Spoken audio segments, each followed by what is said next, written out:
Lasalgaon railway स्थानकामध्ये रात्रीच खेळ चाले हा प्रकार सध्या आपल्याला पाहायला मिळतोय। कांदा एक्सप्रेसमध्ये रात्रीमधूनच कांदा लोड केल्याची माहिती मिळते। काल दिवसभरातून एका ट्रकमधून हा कांदा भरला जात होता। नाफेड एनसीसीएफचा कारभार संशयाच्या भोवऱ्यामध्ये आलेला आहे।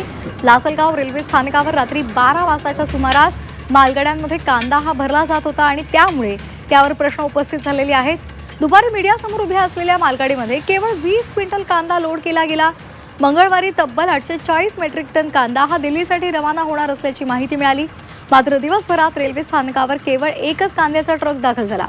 मात्र रात्रीच्या अंधारात तिथे तब्बल 7 ट्रक कांदा हा आलेला होता आणि त्यानंतर तो कांदा मालगाडीमध्ये भरायला सुरुवात झाल्यामुळे शेतकऱ्यांनी संशय व्यक्त केलेला आहे। दिवसा एक ट्रक आणि रात्री अचानक 7 ट्रक कसे? दिल्लीला नेमका कोणत्या प्रकारचा कांदा पाठवला जातोय?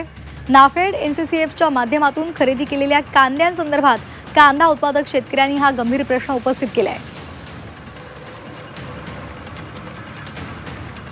ज्या पद्धतीने तो कांदा हे फार नाजूक गोष्ट आहे, त्याची अत्यंत काळजीपूर्वक त्याची देखरेख ठेवली तर तो कांदा टिकतो, नाशवंत आहे। त्यामुळे अशा सरकारी खरेदीने कांदा खरेदी केलेला त्याची किती काळजी घेतली असेल आणि तो कितपत टिकला असेल हा सुद्धा संशोधनाचा भाग आहे आणि तो मीडिया समोर येऊ नये किंवा लोकांसमोर येऊ नये हा सुद्धा त्या मागचा भाग असू शकतो।